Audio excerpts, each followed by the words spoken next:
It's time.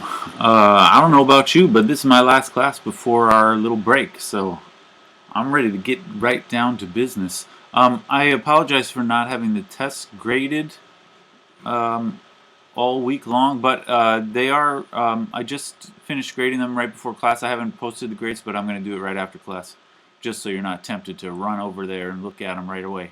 Um, Sorry it took so long, but I did them. I still haven't graded your homework from last week, so I'm going to do that soon enough. All right.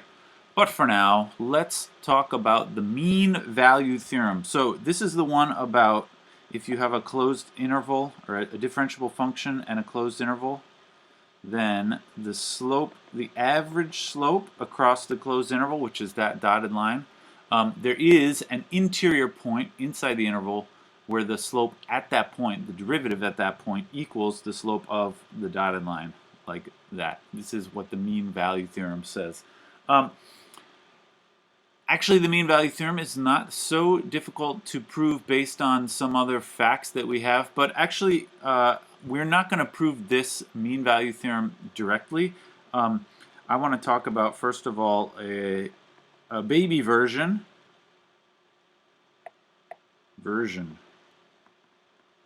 which has its own name, Rolle's theorem. Rolle's theorem. This guy Rolle was a French mathematician early on in the days of calculus, like less than 100 years after Newton. And I learned a fun fact about Rolle is that Rolle's theorem. Well, let me just say the theorem first, although this won't change my fun fact. The theorem is similar to the mean value theorem, only we assume that the two endpoints have the same y value. So here f of a equals f of b. So Rolle's theorem says if f of a equals f of b and f is differentiable, then there is some point where the derivative is 0, right? That's because if f of a really equals f of b, then the average slope between a and b is 0. And Rolle's theorem says there is a point where the derivative is 0. Okay, this is a special case of the mean value theorem. The mean value theorem is like better than this. This is only saying when the f of a equals the f of b, then you get a point where the slope is 0. Actually, in this example that I drew, there are two of them, right? Here's a fun fact about Rolle. Rolle was an early skeptic of calculus. He actually thought, and he like very publicly objected. He thought that calculus was a bunch of nonsense. He somehow thought that the idea of limits and like things becoming infinitely small, he thought that was bogus and that it was all false. And eventually, like during his own lifetime, he changed his mind. I guess he decided that it really wasn't all false and that calculus really is a thing. Strange but true. This is basically the only thing that I know about Rolle as a man. All right, but Rolle's theorem is this. So let's write the statement of Rolle's theorem. You will see actually Rolle's theorem it follows pretty directly from stuff that we already know. But anyway, here's where it says. It says if f is differentiable on the closed interval a to b, then and f of a equals f of b. This is the sort of important thing about Rolle's theorem versus the mean value theorem does not make this assumption. This is what makes Rolle's theorem simpler. F of a equals f of b. Then there exists some c on the inside of the interval, open interval from a to b, such that f prime of c equals 0. All right. This is called Rolle's theorem. I looked up Rolle's theorem on Wikipedia to find that interesting historical tidbit about Rolle's theorem. Another thing I found was that Rolle's theorem was not called Rolle's theorem until like the mid 1800s. It was not before then. It was not really regarded as all that important. But then people realized that it actually was important, and then they went back and had to read the old books to figure out who proved it first, and it seems to have been Rolle. Anyway, this is Rolle's theorem, and Rolle's theorem will follow more or less directly from the stuff that we already know about extreme values. So I want to do the proof of this, but like I said, it's very it's not deep really, because it follows directly from stuff we already know. What does this have to do with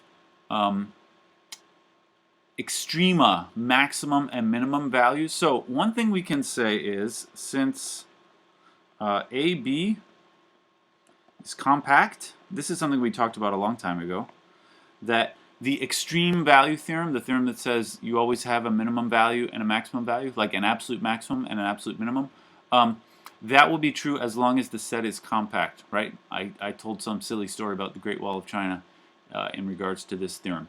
If the domain is compact and f is continuous, it doesn't even have to be differentiable, then then f has a minimum and a maximum value. So since the closed interval a to b is compact, then f has an absolute maximum and minimum on the closed interval from a to b. All right. But we have assumed in Rolle's theorem that f of a equals f of b. All right. I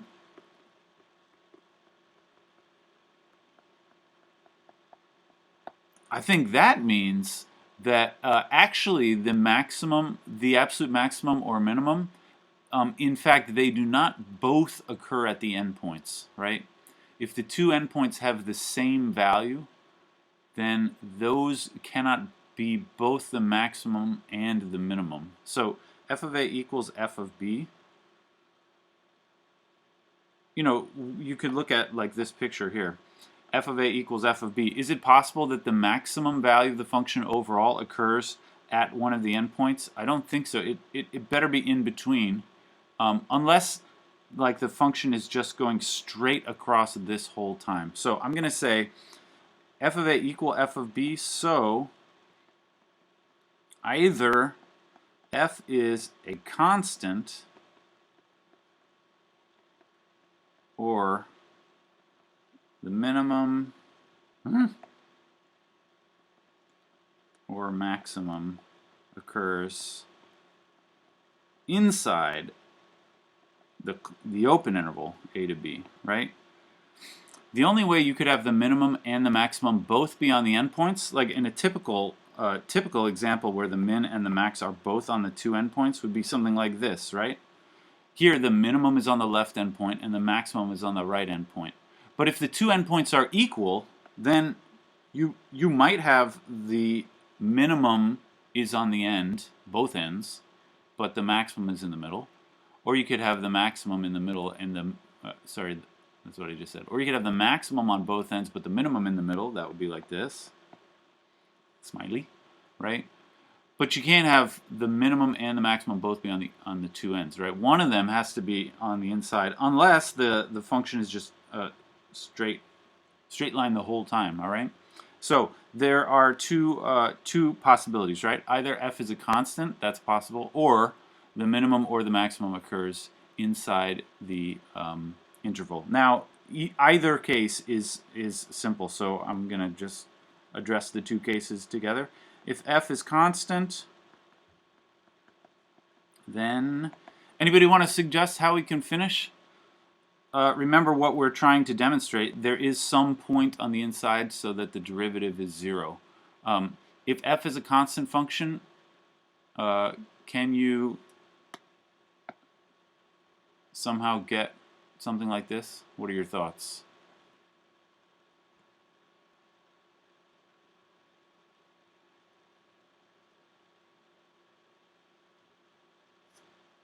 I hope you're there. Wouldn't any point be derivative is 0? Yeah, the man speaks true. If f is a constant, then every point has derivative 0, right? We all know that from calculus. So if f is a constant, then actually f prime of c is 0 for every c in the open interval. And so certainly there exists, like this is much stronger than what we had to prove. We had to prove that there exists a point where the derivative is 0. Okay, so that case is definitely settled. What about if the maximum or the minimum occurs on the inside? So if maximum or minimum occurs inside the interval.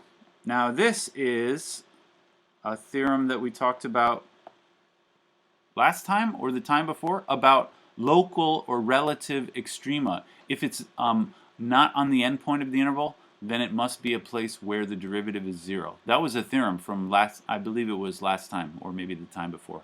So if the maximum or minimum occurs inside the interval from a to b, then it must be at a point C with f prime of C equals 0. All right, that was a theorem from last time. If you have a maximum or minimum inside an open interval, then it must be a place where the derivative is 0. And this is the only part where we use the fact that it's differentiable. Like the rest of it didn't even need differentiability. Okay, so this is Rolle's theorem, right? Basically, if the two, the very, very short version of this proof, if the two ends have the same y value, that means on the inside of the interval, you had to have a maximum and a minimum. And when those points exist on the inside of the interval, we've already shown that they must have derivative equal to 0. All right? This is Rolle's theorem. Rolle's theorem. Any thoughts about Rolle's theorem? All right, how do you get the mean value theorem? Check it out. The mean value theorem was this picture up here, right? At the top. This is the mean value theorem. Here's how you get the mean value theorem from Rolle's theorem. You kind of, let me see, actually, I should have practiced this beforehand. I'm going to see if I can do this. This is going to be cute if it works. Yeah, you take this thing, you see that? And then you just do that, right? I mean, if you just like tilt the picture or tilt your head or something, this is the same picture now as the mean value theorem picture, isn't it? The only difference really is that Rolle's theorem is just sort of flattened out. But if it's true in the flat version, you ought to be able to just like turn your head sideways and you get the same thing from the mean value theorem. That works pretty nicely. I'm pleased with that. I tried to do that on the blackboard and it doesn't work so well. So let's see if we can, this should suggest to you that there should be some kind of simple, cute trick to get the mean value theorem if you use Rolle's theorem and just kind of turn everything sideways a little bit. So that's what we can do here. All right, so let's do the real mean value theorem. So let me write the statement first of all. It says if f is differentiable, I'm going to write the same stuff for Rolle's theorem. Differentiable on a closed interval, a to b, and nothing actually. The Rolle's theorem said and the two endpoints are equal, but the mean value theorem is going to be the similar thing, but you don't have to assume the two endpoints are equal. So all I got to say then is just then there exists a C on the inside in the open interval a to b with, and the formula here is the slope at C, the derivative at C, is equal to this thing, which is the average slope from a to b. All right.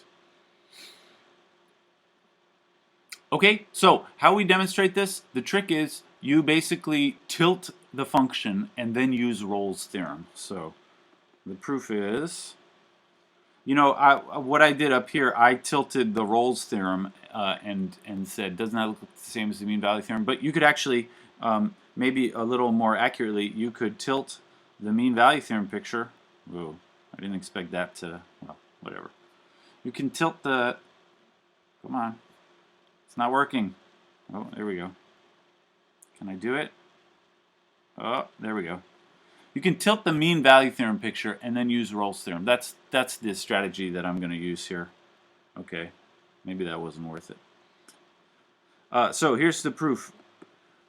Tilt the function. Here, the idea, of course, is here we have some function now where it's like this. F of A is here, A is here, B is here, F of B is here, right? This is what we're talking about. And then it does, you know, something there. Sorry, you can't see all those points. I would like to tilt this function to straighten out the endpoints. Make it so that both of the endpoints are at f of a instead of, you know, one being at f of a. Actually, I'm going to tilt it so that both of the endpoints are at 0. So you have to imagine I'm going to sort of, you know, swivel this function down there so that this point ends up on 0 and the rest of them go kind of tilty down, and so that the other endpoint ends up at 0 also. How do you do that? You could take this function and first of all, to make it go down to the x-axis, you could subtract from it f of a, right? So if I did, I'm going to say something like, let g of x be, g will be the tilted version. Now if I just wrote this, don't write this down yet because this is not my final answer, but if I just did f of x minus f of a, that would make this this point right here go down to the x-axis, but then this other one would be sort of hanging out up here. You also need to tilt, sort of slope down everything. I'll tell you the formula. This is what it's what you should do. F of x minus, here I'll write it down first. It looks a little complicated, but it's really not. F of b minus f of a over b minus a times x minus a plus f of a. So what that is inside this formula, this is the point slope. It's the point slope form of a line. And in fact, it's the point slope form of this green line here. You will notice, so like in, I don't know if you remember the point slope form of a line, it's not terribly important, but this part here, in like this is the point, right? X minus a, meaning you want to make this a sort of the x value of the point we're talking about is a, right? This is like x minus some x value. And then this right here is the slope that I'm trying to match. This is the slope of the segment from here to here. And then this is the y value that I'm starting at, which is part of the point slope form, all right? It don't matter if you remember the point slope form. I hope you will just believe me when I say that right there. Okay, now to finish off, what we need to do is use Rolle's theorem on this. So I'm going to say, then we're going to use Rolle's theorem on g of x. First, we should verify the hypotheses of Rolle's theorem is satisfied. So first I'm going to verify the hypothesis of Rolle's theorem is that, you know, f of a equals f of b. Now I'm talking about g, so I'm going to verify g of a equals g of b, right? But this is a matter of just plugging stuff in. So what do we get? G of a, I'm just going up here, right? This is the definition of g. And we're going to plug in x equals a, and wherever you see, obviously there's a bunch of a's in there already, they will just stay a's, but I'm going to change all the x's here to a's. What do we get? We get, in the front, f of a, it used to be f of x, it became f of a, minus, okay, this fraction here is all just going to stay like it is, there are no x's, all I'm doing is changing x's to a's. And then here I go a minus a, and then plus f of a, all right? Like that. And then we can simplify a bunch of stuff. Any master simplifiers out there? What am I going to get once I sort of cancel stuff out and simplify? What do you say? 0. Yeah, I say 0. We have, right in the middle is a minus a. That's 0. And this being multiplied here, this whole thing is 0. So all that remains is f of a minus f of a, and it's going to be 0. All right, great. Okay, what about g of b? Let's do that. This will be, again, look at the thing up at the top and replace x's by b's. So now it says f of b minus f of b minus f of a over b minus a times b minus a plus f of a. All right, and this one also simplifies, although in a different way. This time we cancel here and here. And what do you get when you simplify everything there?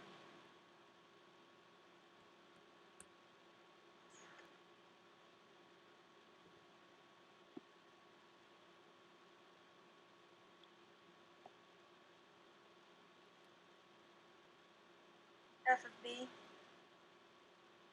F of b.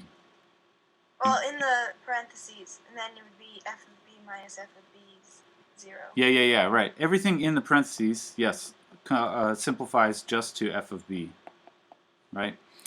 You cancel them, you cancel the f of a's, and then you get 0, okay? So, it is true that g of a equals g of b, which means we can use Rolle's theorem. Like, they are equal because they both equal 0, right? So, we can use Rolle's theorem on g. So, by Rolle's theorem, we get some c in the interval a to b with g prime of c equals 0, right? That's what Rolle's theorem says. If the two endpoints match up, then there's a point in the middle where the derivative is 0. All right? And now, what does that mean? Well, g prime of c, we can also use the definition of g up here, this one here, and take the derivative of that. Can you keep this all on your paper at the same time?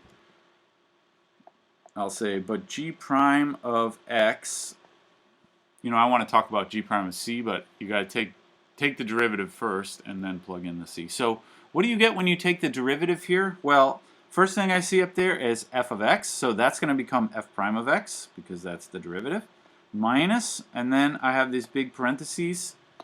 What we see on the inside is a constant coefficient, which will stay like it is, and then here times x. This x becomes 1 when I take the derivative, and this a goes away because it's a constant when I take the derivative. So this here becomes f of b minus f of a over b minus a times 1. That 1 is the derivative of x minus a, plus the derivative of f of a is 0 because f of a is a constant. All right. And so that was g prime of x, so I can say g prime of c is f prime of c minus f of b minus f of a over b minus a. And Rolle's theorem said that g prime of c equals 0. So that means 0 equals f prime of c minus f of b minus f of a over b minus a. But then I can just solve for f prime of c. Right? So f prime of c equals that other thing, f of b minus f of a over b minus a. And this is what we needed from you know, the conclusion of the mean value theorem that we're trying to get. That's exactly it. All right. So the idea is just tilt the picture and do Rolle's theorem. All of this sort of simplifying business was just to verify that all of the tilting works out properly, and it does work out properly. You get exactly the result that you wanted to get from the mean value theorem. Any questions about that? This is the kind of thing, I don't know if it looks complicated, it's just a bunch of simple tricks. It's the kind of thing that any one of us could have come up with. You know, I don't say things like that lightly. I think a lot of this, you know, most of this mathematics, if I didn't already know it, I probably wouldn't have come up with it myself. But this, if somebody told me Rolle's theorem, if I met Rolle late one night and he told me about his theorem, maybe by the next night I could have come up with this proof of the mean value theorem. All right. Any questions about that? All right. I have two more things to say concerning the mean value theorem. So, and then we can go to the next section. Actually, the next chapter, the last chapter that we're going to talk about. I want to talk about two cute corollaries. Corollary means like another theorem which just follows directly from the theorem that we just talked about. So these are two cute corollaries of the mean value theorem. All right. And they're both kind of obvious, or they're things probably that people told you about in a calculus class and you took their word for it, although maybe didn't actually see exactly why they're true. So the first one, corollary. If f prime of x equals 0 for all x, then anybody want to imagine what I'm going to say here? What can you say about a function whose derivative is always 0?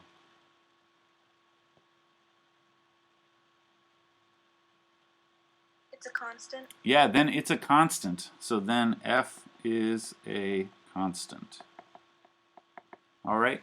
Maybe you're wondering, like, didn't I just say that or use that fact as part of the proofs? Actually, if you look carefully, I used the converse of this. If f is a constant function, then the derivative is always 0. That's quite a bit easier to demonstrate because you just use the definition of the derivative, and you can find immediately that the derivative of a constant is always 0. But this is the other way around. It says if you have some function whose derivative is always 0, then it must be a constant. That's considerably less obvious and difficult to prove using the definition of the derivative. But using the mean value theorem, it ain't a problem at all. Let's see if we can do this. So this is, both of these cute corollaries are things that I'm sure any one of us could come up with these proofs if given a little bit of time.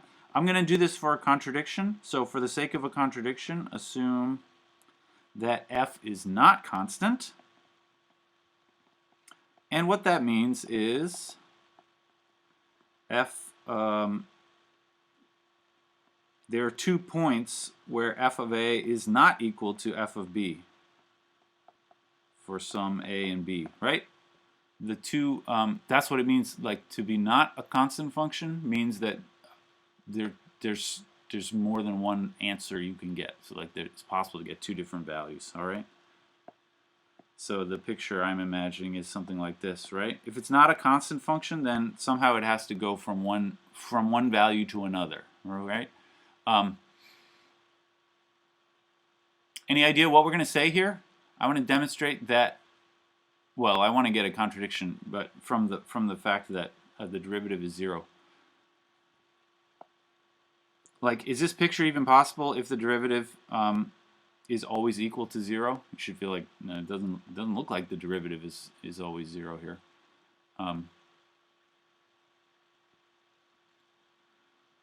What do you think?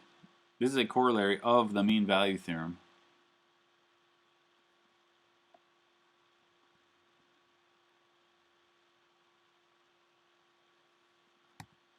Any ideas?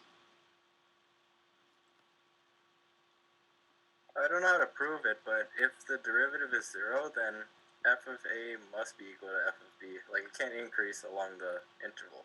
Yes, that's right. Yeah, that's kind of what we're trying to argue about. The way to do it in detail is using the mean value theorem. So in this case, if the picture really looks like this over here, then I can say then there exists some point C between A and B where that mean value theorem thing is true. So f prime of C equals f of B minus f of A over B minus A, right? But our assumption here was that f prime equals 0 for all x. All right. Does anybody see how this leads to a contradiction? Yeah, when we create f prime of c equals 0, we'll get f of a equals f of b. Yeah, right. Down here, we are assuming that f prime equals 0. So I can say, since f prime of x equals 0 for all x, that means automatically it is 0 for f prime of c.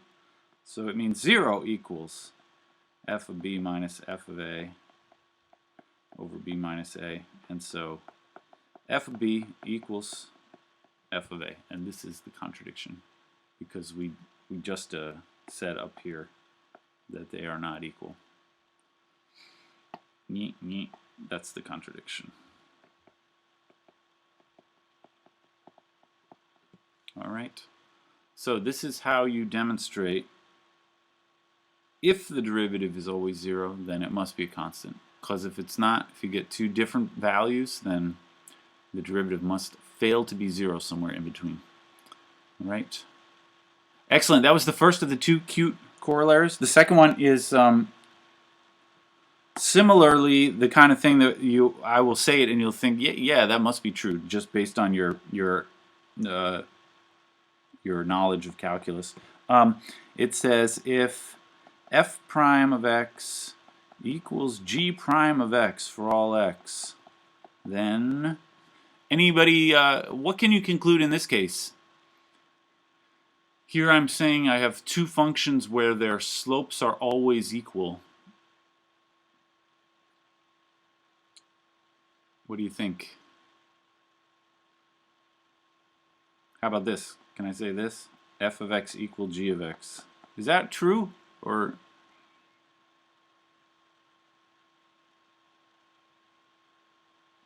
is it true? Not exactly.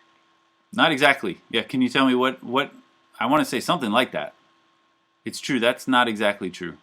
If the two slopes are always equal, two functions have the same derivative, then they could be like, maybe one's like that and another one's like that. I'm trying to write them so that they have the same slopes all the time.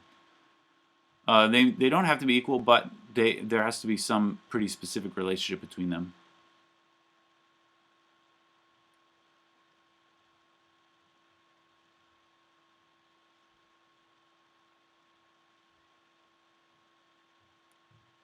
What do you think?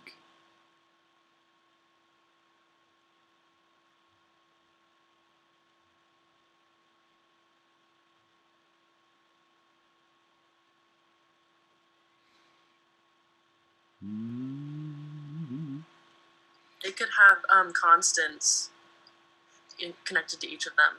Yes. Would you agree if I said one of them has to be a constant plus the other one, right? Their difference is a constant. So I'm going to write that like this. Thank you for that answer. If two functions have the same derivatives, then they must equal each other, perhaps plus a constant. If you think about it from a certain point of view, this is sort of what the plus c in an integral is all about. If you have two, because any function, it can have many antiderivatives, but they all must be the same as each other apart from adding some constant. And that's what this corollary is saying. Although we're not saying it in terms of antiderivatives, but it's the same thing, what we're saying here. All right, this too follows from the mean value theorem, or actually this follows from the other corollary. So here's a very simple proof of this. I'm going to let h of x be the difference if I subtract them.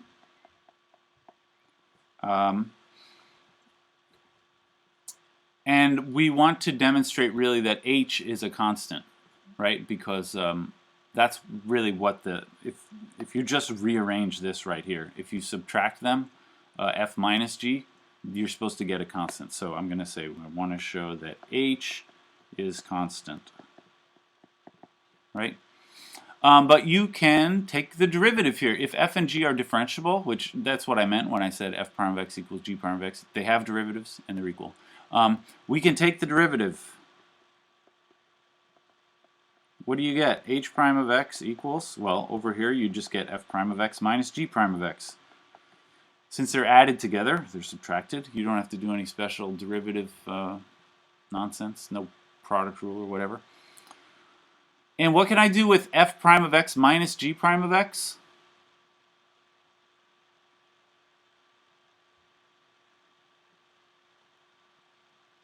Based on what we know of the functions here? 0.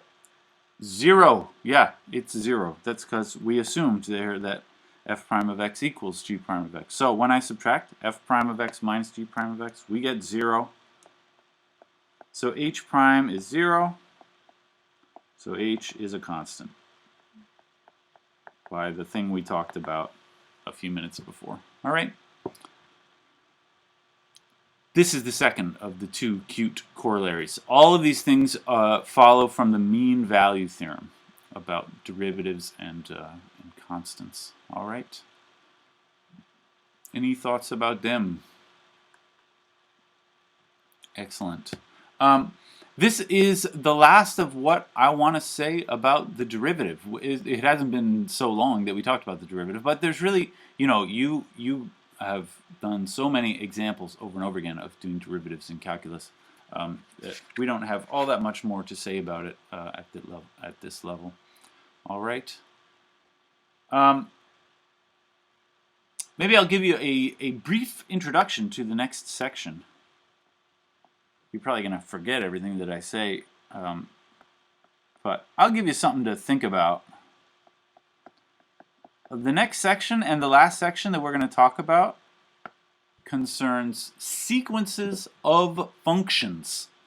Sequences of functions. We've been talking all along about, sequences of numbers, but sequences of functions. So I'm just going to sort of do a couple examples to maybe get your appetite interested, and then we'll start really talking about this after the break. But the big idea that I want to cover in our remaining, I guess we only have 2 weeks left. The big idea is if I have a sequence of functions, f1, f2, f3, if this is a sequence of functions,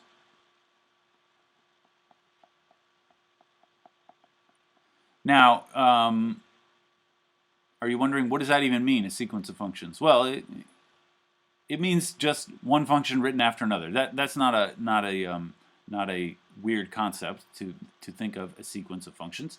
If we have a sequence of functions, one following after the next, then can we somehow discuss this lim? Whoa, what's happening? Sorry, get out of there. Go away. Oh, all right. Can we discuss this? Can you consider the limit of a sequence of functions and just get like some function that they approach? This is the kind of thing that we want to talk about. If you have ordinary numbers, sometimes there is a limit, sometimes there's not a limit. Sometimes it converges to a number. Sometimes it doesn't. Similar questions. Can we discuss the limit of a sequence of functions, and will it, converge to another function? That's what I want to talk about. So I just have 2 very simple examples that we can do without really discussing anything too deep. So 2 examples. Example number 1. How about a sequence of functions? Fn of x is x squared over n. All right? So the sequence, if you wanted to write them out, would be, well, I suppose x squared, and then 1/2 x squared, and then 1/3 x squared, 1/4 x squared, and so on, right? What does this approach? Do these functions approach another function? Well, since we don't really know much about this yet, maybe we should just try to sort of draw a picture of these various functions.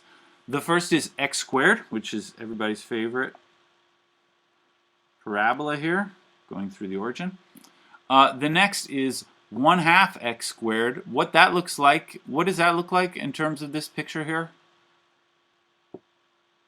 I mean, it's another parabola. Is it like moved up or moved down, or steeper, flatter? What do you say?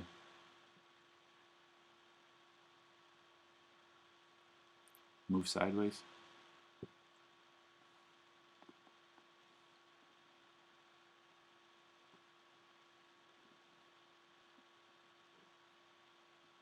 What does 1/2 x squared look like? Doesn't it get wider? It gets wider. Yeah, sort of flatter, like all the y values.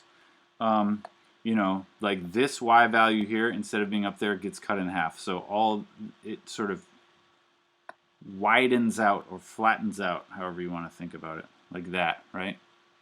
This is 1/2 x squared. What about 1/3? It's like that, but even flattier, right? 1/3 x squared, like that. And so on, all right? When you look at this, what do you think? Do you feel like this these functions approach some other function? Seems like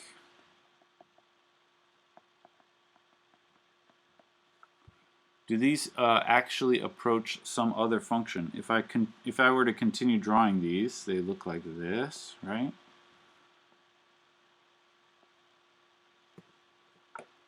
What do you think? Just got in the way of my arrow here.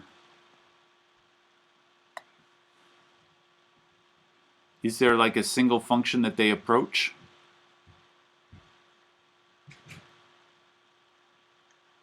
X-axis, y equals 0. Yeah, I think they approach like a constant function at 0. Right? Thank you for shouting out, Keshav. I think you've answered me several times, but you just said 0 every time. It's all right. You're right. Yeah, these functions, they approach the function 0, where by 0 I mean the constant function. You know, y equals 0, or f of x equals 0, right? These functions, they sort of flatten down and get close to that line. You know, of course, none of them actually is the line y equals 0. And in fact, it's a little strange that every one of these functions, their y values are unbounded. Even no matter how big this fraction is, the x squared is always going to look like a parabola shape. But if you sort of just look at the curves, they seem to approach this straight, flat line. It is a little strange, but all right. Let's try just one more example. These things actually can be very strange. How about fn of x equals n times x squared? So this time I begin with x squared again. But I'm not doing fractions this time. So the second function would be 2x squared, and then 3x squared, and then 4x squared. These ones look steeper, right? This would be 2x squared. 3x squared is even steeper. 4x squared is even steeper than that. Went off the top. And so on, all right? What do these approach? Well, the sad truth is these don't really approach anything, right? These y values, I mean, it looks kind of like the graph like approaches the y-axis, but that's not even a function. There is no function whose graph is like the positive half of the y-axis, right? So these functions here, fn of x does not converge to a function, this as a sequence.